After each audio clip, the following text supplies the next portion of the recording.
8, 8:35 de la noche. Utopía. Pues el proyecto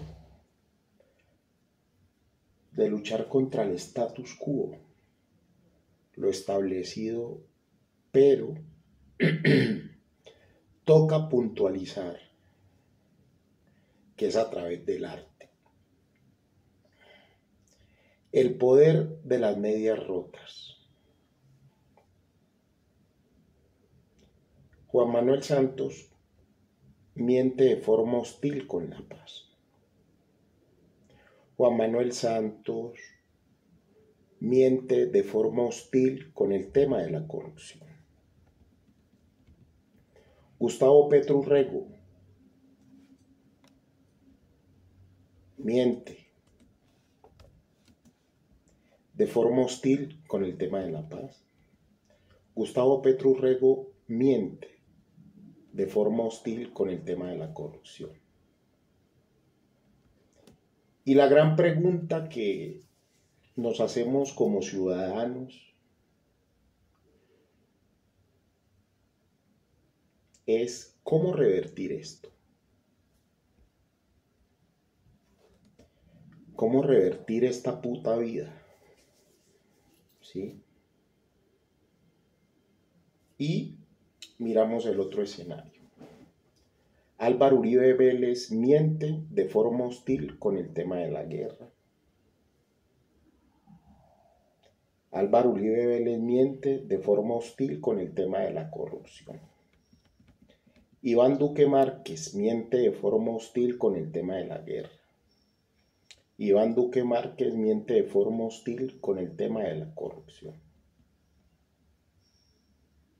¿Y cómo conectamos a la ciudadanía? ¿Cómo conectamos a la sociedad? En dos escenarios completamente distantes y que no son espontáneos,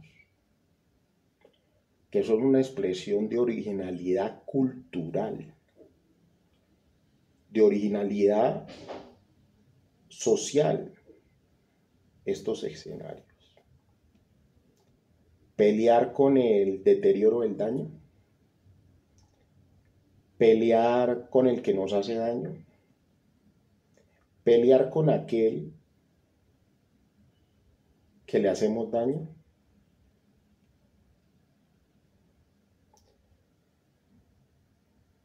¿Qué piensa una mujer violada? ¿Qué piensa esa mujer de lo que fue su cuerpo en la guerra? ¿Cómo utilizaron su cuerpo en la guerra?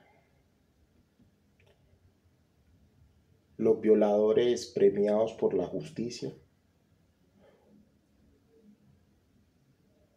¿O cómo las llamamos mejor? ¿La justicia vacía? ¿O una justicia violada? La violación como arma de guerra.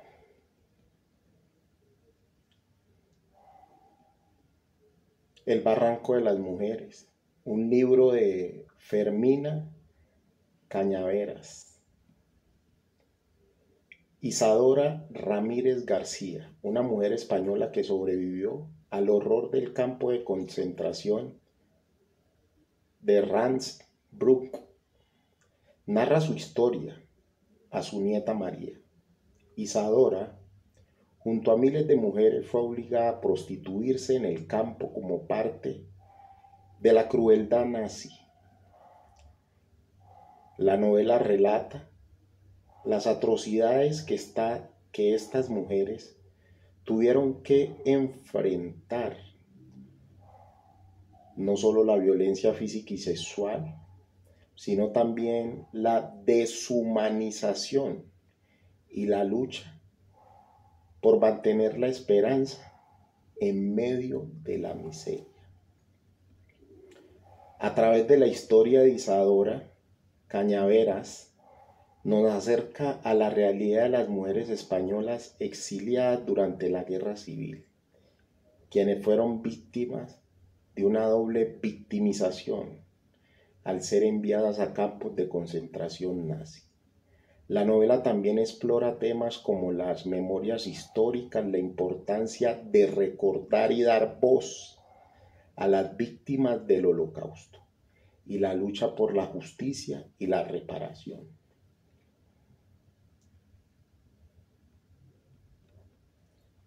El Barranco de las Mujeres es una novela conmovedora y cruda que nos confronta con uno de los capítulos más oscuros de la historia de la humanidad.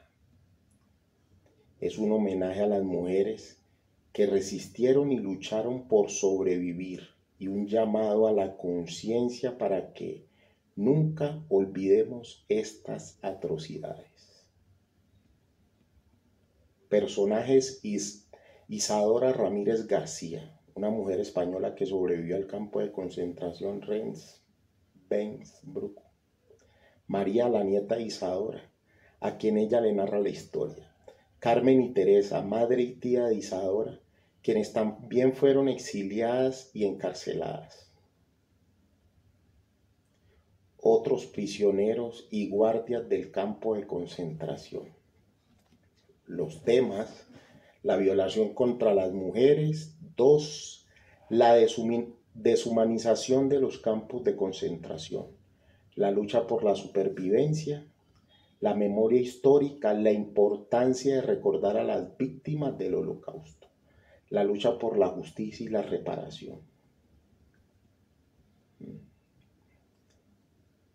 Fermina Cañaveras da voz a las más vulnerables, a las obligadas a prostituirse en este campo de concentración. Es un grito a la conciencia que nos golpea y hace imprescindible reivindicar la memoria democrática siempre. Baltasar Garzón, juez español. Esta es una novela que cuenta una historia real de mujeres españolas, que nos hace tomar conciencia sobre la violencia ejercida a las mujeres durante el Tercer Reich. Alejandro Palomas. Otro libro: El Club de Lectura del Refugio Antiaéreo.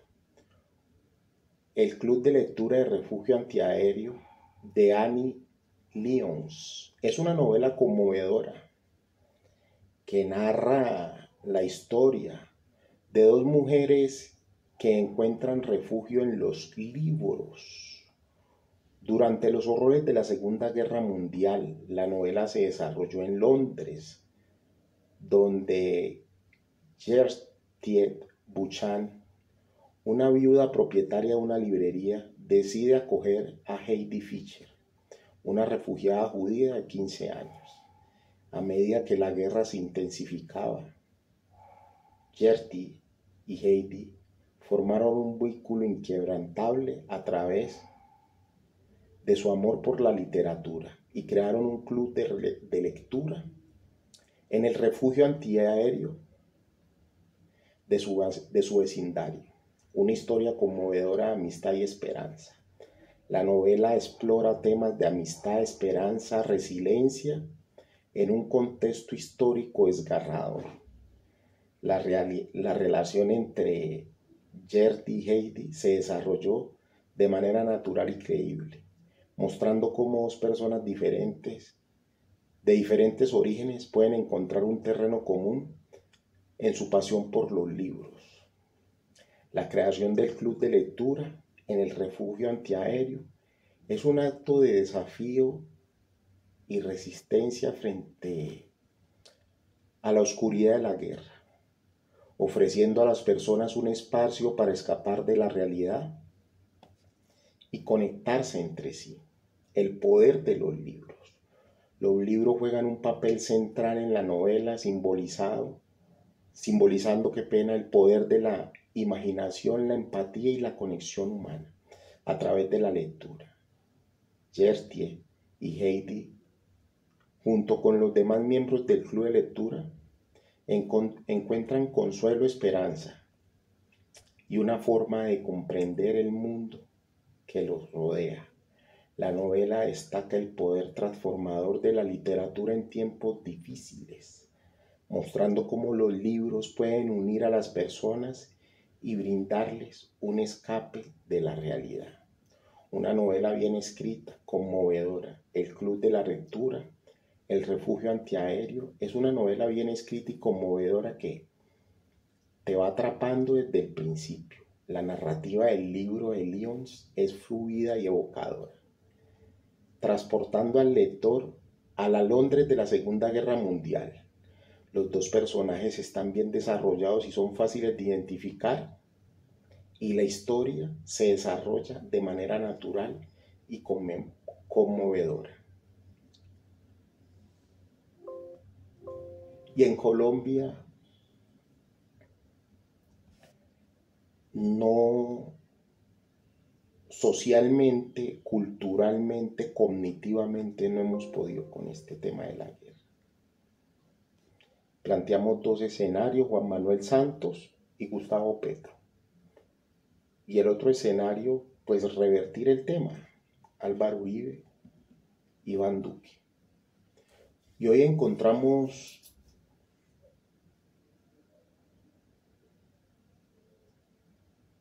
un proyecto, una utopía de los medios de comunicación, de los dueños de la sociedad, no sé. Por un lado encontramos que andan buscando a Bukele, a Donald Trump, a Milei, a Churchill. Por el otro lado andan buscando a Mao Zedong, a Stalin, a Deng Xiaoping, a Fidel Castro y a Hugo Chávez. Pero, ¿qué tiene que ver esto con la violación de mujeres? Es que en Colombia todos estos proyectos, ¿sí? Ninguno quiere acabar con la guerra. Es un sofisma seguir con esta vaina. Y es un contexto de guerra en lo que le pasó esto a estas mujeres. ¿Sí? Que en Colombia nos fascina, pero siempre buscando la excusa. Algunos dicen que el 2026, ¿cuál es el presidente? Y me imagino que el presidente en esta otra guerra que es mental, que él mismo creó, que es un común denominador de él. Al siempre cuando estaba en estos cargos de elección popular, lo ha reemplazado alguien de derecha. Pero el punto de encuentro es cómo solucionamos la guerra. ¿Con la paz o con más guerra? ¿O con más plomo o con la paz? ¿Cómo revertimos el tema? ¿Qué hacemos como sociedad? ¿Qué hacemos como ciudadanos? ¿Cuál es nuestro aporte? Yo pues lo hago desde este arte pictórico y estos videos, estas no reflexiones, ni preguntas, ni cuestionamientos. Porque Colombia, yo le decía hoy a una periodista, o le contestaba a una periodista de la W, o ayer, a Paula Bolívar. Le hice un escenario 1, 1 del 1, 2, 2 del 2, y al final,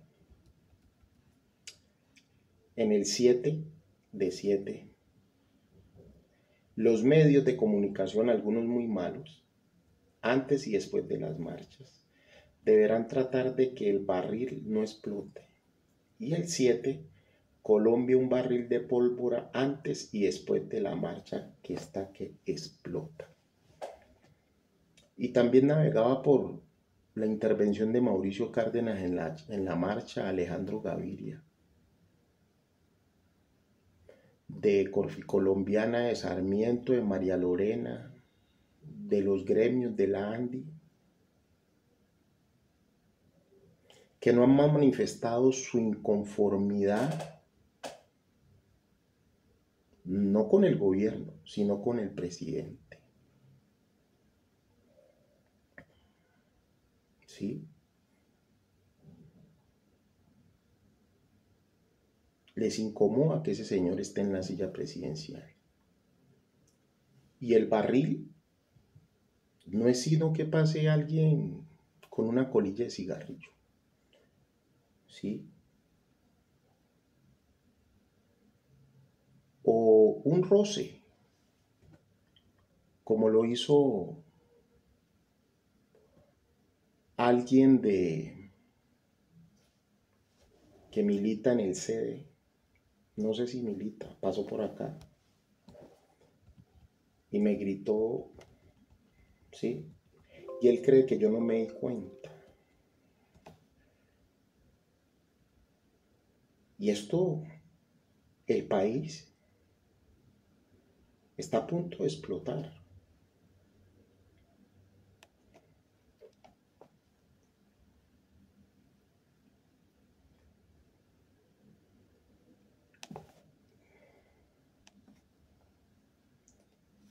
Y nadie le está prestando atención a esto. ¿Y por qué Juan Manuel Santos miente de forma hostil con la paz? Porque seguimos en guerra. ¿Por qué Juan Manuel Santos miente por el tema de corrupción? El tema de Odebrecht. Gustavo Petro miente con el tema de la paz. Claro, seguimos en guerra. Gustavo Petro miente con el tema de la corrupción. Pues estamos en un gobierno que no ha terminado y es corrupto. Álvaro Uribe miente de forma hostil con el tema de la guerra. Claro, seguimos en guerra. Y su seguridad democrática tampoco ganó la guerra. El paramilitarismo sigue vivo y él dice que lo extraditó. Y el tema de corrupción, pues ya los temas que muchos de sus exministros terminaron en la cárcel. Iván Duque Márquez miente de forma hostil con el tema de la guerra porque seguimos en guerra. Y daba gritos de victoria que no fueron victoria. Y el tema de corrupción no se ha podido destapar porque su mejor amigo era el fiscal. Y aquí vamos. Y en esa misma respuesta al Twitter de esta periodista, al final escribí: las cortes tocando el violín. Frente a la corrupción, ahí me faltó la guerra antes y después de las marchas. Asegurándose que nadie escuche el violín de la corrupción y me faltó de la guerra. Esta es Colombia. Está a punto de estallar esta vaina. Grave. Y andan más pensando en las elecciones del 2026. Qué demencia, qué locura. Este es otro limón del día de hoy. Recuerden, les habla Gustavo Ramírez, El Gueto. Chao.